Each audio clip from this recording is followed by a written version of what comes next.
His feats are superhuman. Half man, half amazing. He's a one-man traveling circus, flying through the air with the greatest of ease. He jumped over his head. Twisting time and space in ways even his peers can't always believe.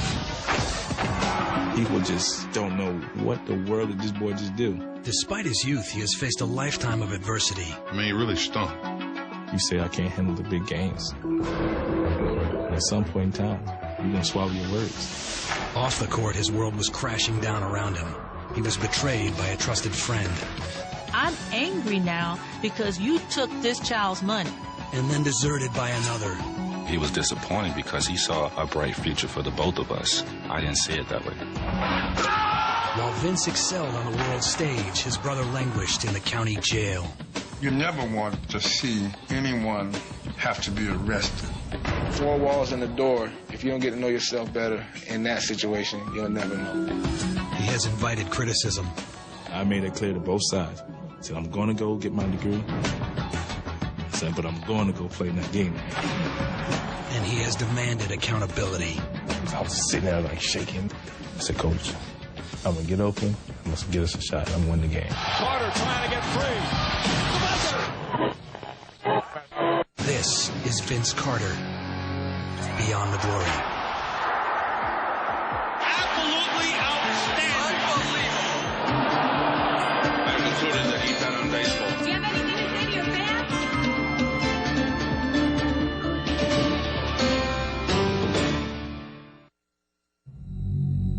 On February 12, 2000, a brash new artist emerged on the sporting landscape. I tried to make it an art form for me as much as I could. Using a basketball as his brush, the artist attacked his canvas with bold strokes and unparalleled imagination. That day, Vince Carter showed the world how high he can jump and how creative he can be. Vince Carter was an instant icon. Basketball players around the world wanted to be like Vince, but it was his younger brother's inability to be like him that sent him down a dangerous path. They expected me to jump like Vince, shoot like Vince, dribble like Vince. I mean, literally, I was the shadow of Vince. That was a tough situation for him. It's now Vince's brother instead of just being himself. Chris was confused, and we tried everything that we knew to try and make him feel like that there are no favorites. I thought they had a pretty close relationship until the later teenage years. Then I could see a little distance coming between the two of them.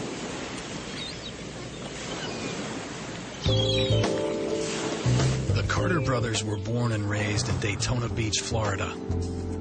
Vince was born on January 26, 1977, and was introduced to basketball as soon as he opened his eyes. The day was brought home from the hospital. My brother and I were standing on each side of the crib. We had a little rubber basketball, and we were throwing it back and forth.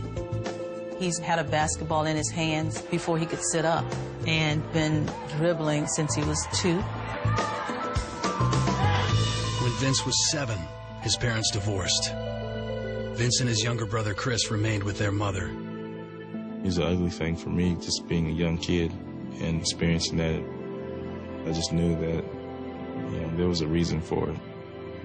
It was just a tough time.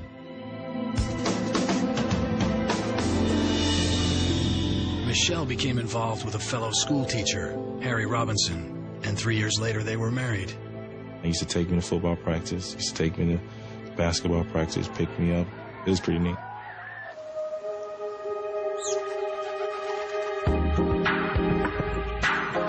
The rebuilt Carter Robinson family moved into Tomoka Oaks, an upper-middle-class neighborhood just outside of Daytona. Vince and Chris became the athletic stars of the neighborhood. We used to play every day.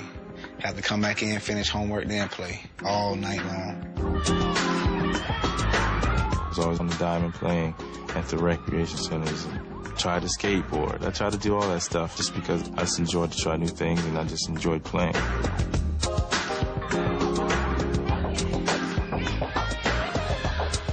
By junior high, Vince had developed into a high-flying basketball star with a penchant for the spectacular. He was taller than all the kids out there. He was shooting on top of everybody. He was handling the rock and steal the ball in transition.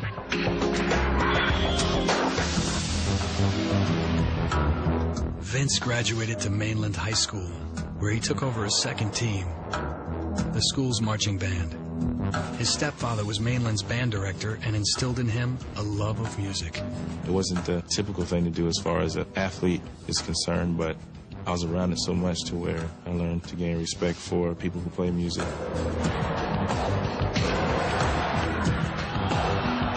By his junior year at Mainland, Vince's basketball skills had made him a statewide attraction.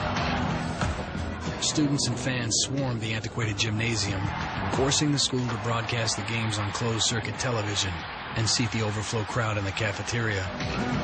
Everybody loved him. He'd throw his hands up, everybody jump up, they start chanting, and when Coach take him out, people would leave the gym. Even the band members sometimes would put the instruments down and start walking out the gym. The show's over with. Mainland's 1994 season ended with a loss in the semifinals of the Florida State Tournament. I wasn't happy. You get to the big stage, you want to win it. I addressed that, and I made it clear to the coach, and I made it clear to the team. We're going to win this championship this year.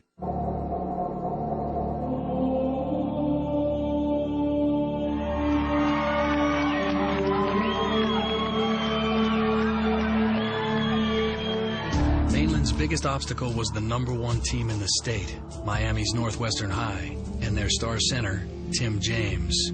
But in a single bound, Vince engraved his name in Florida basketball lore. Vince is calling for the ball, and he's raging. Vince took off from the free throw line. Vince just charges this guy, Tim James, and Vince went through him. He dunked all over this player. I mean, it was so embarrassing. And I'd never seen him react that demonstratively as he had at that point, and I think, okay, Vince Carter has arrived.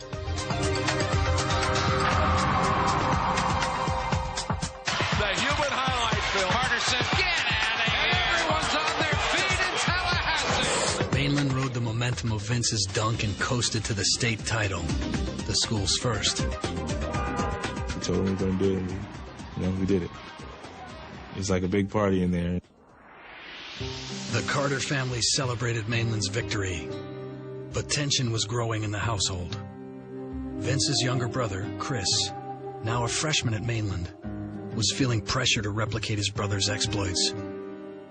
Chris was looking for his own identity, and he wanted to be his own person, getting away from Vince's brother, which I understood. He just chose to go about it the wrong way sometimes. I tried as hard as I could, but like I wasn't doing it for me, and that's where I messed up at. In the fall, Vince would go off to college, but his shadow would remain, and Chris would be enveloped by the darkness. I used to get so high and come back to school, attempt to work. Teacher just look at me, just shake her head, and I'd be like, what? I ain't do nothing, what? When he's locked up or whatever, then he realized, hey, man, this is not the thing to do. I'd rather treat it as he's in another state or something.